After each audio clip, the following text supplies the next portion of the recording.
دختری عمکی هست، همسینفت است، همسایت است، تو حق نداری که دست به سوی دراز کنی سلام کنی با او.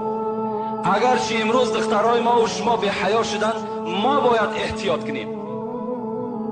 اونا احتیاط نمیکنن، اونا از خدا نمیترسن، ما و شما خود احتیاط کنیم. دستش دراز کرد، دست ما دراز نمیکنم، دست ما دراز نمیکنم. سلام علیک، سلام علیک بس.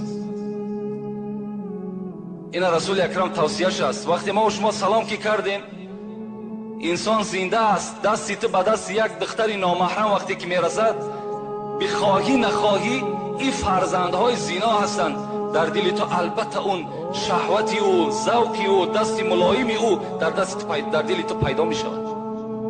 از این خاطر هیچگاه برای شما رخصت نیست که سلام کنید. انشاءالله یک برادر بسیار سوال طولانی کرده است در باب همین دخترایی که امروز به حیا هستند، بی سطر هستند، مردم تاجیک هستند که اینها را میگد لباس تاجیکی خودشان میزیبد، امروز به لباسهای اروپایی عوض کردن.